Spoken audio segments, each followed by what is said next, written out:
বাংলাদেশ সম্পর্কে দুই একটি কথা না বললেই নয়।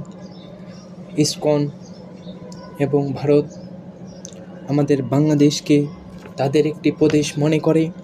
ইসকন দ্বারা বাংলাদেশে একটি হিন্দু মুসলমানদের মধ্যে দাঙ্গা সৃষ্টি করার চেষ্টা করতেছে। এখানে একটি কথা হয়, কিছু কিছু প্রচারণা ছাপিয়ে যায় সত্যকে, কিছু কিছু সত্য ঢাকা পড়ে যায় অপরিচ্ছন্নতার জঞ্জালে। অর্থাৎ এই ভারত বাংলাদেশ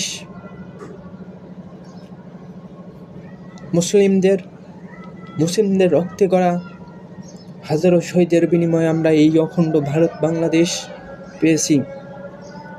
আমরা মুসলিমরা দাবি করতে পারি পুরো অখণ্ড ভারত আমাদের, যা আমাদের ইতিহাস দেখলে দেখা যায় 1200 সাল থেকে 1600 সাল পর্যন্ত আমরা মুসলিমরা শাসন করেছে এই অখণ্ড ভারত। এরপর আসলো নবাব সিরাজউদ্দৌলা পতনের পর সেই পলাশির যুদ্ধতে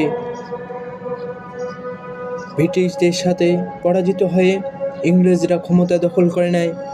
এরপর থেকে শুরু হয় আরও মুসলমানদের অপর নির্যাতন অত্যাচার। তবু মুসলমানরা ছিল অটল। এই ভারতবর্ষকে স্বাধীন রাখার জন্য, ভারতবর্ষকে শত্রুমুক্ত করার জন্য কত আন্দোলনে কত মুসলিম নেতা জীবন দিয়েছে, যা আমরা হিসাব করে পাই না। তাদের মধ্যে উল্লেখযোগ্য যেমন কয়েকটি আন্দোলন: ওয়াহাবি আন্দোলন, তিতুমিরের বারাসাত আন্দোলন। তিতুমিরের কথাই বলা যায়, তিতুমির এই ব্রিটিশদের শাসন থেকে মুক্তি পাওয়ার জন্য, এই বাংলার মানুষ অখণ্ড ভারতের মানুষকে মুক্তি দেওয়ার জন্য অস্ত্র হাতে নিয়েছিল। আমরা সকলেই সেই ইতিহাসটি জানি।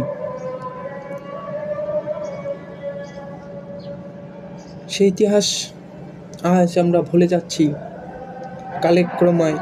অর্থাৎ কিছু কিছু প্রচারণা ছাপিয়ে যায় সত্যকে, কিছু কিছু সত্য ঢাকা পড়ে যায় অপরিচ্ছন্ন জঞ্জালে। ঠিক সত্যটি ঢাকা পড়ে যাচ্ছে বর্তমান অপরিচ্ছন্ন জঞ্জালে, যেটা আমাদের দুঃখের বিষয়। ব্রিটিশদের সাথে, ইংরেজদের সাথে হিন্দু সেই সময়ের সম্প্রদায়রা যেভাবে তাদেরকে আগলে রেখেছিল, তাদেরকে এই জমিনে জায়গা করে দিয়েছিল, তা নজিরবিহীন। আমরা ইতিহাস পড়লে দেখতে পারি। আমি একটি বইয়ের নাম বলবো, সে বইটি হলো বঙ্গভঙ্গ থেকে বাংলাদেশ, সে সময় হিন্দু মুসলিমদের সম্পর্ক। এই বইটি পড়ার জন্য সবাইকে অনুরোধ করব। আমি হিন্দু ভাইদের বলবো, ভাই, ধর্ম কখনো দাঙ্গা লাগায় না, কিন্তু প্রতিটা ধর্ম শান্তির বার্তা নিয়ে এসেছে পৃথিবীতে। তাই আমি সকলের প্রতি আহ্বান জানাই, আসেন আমরা সবাই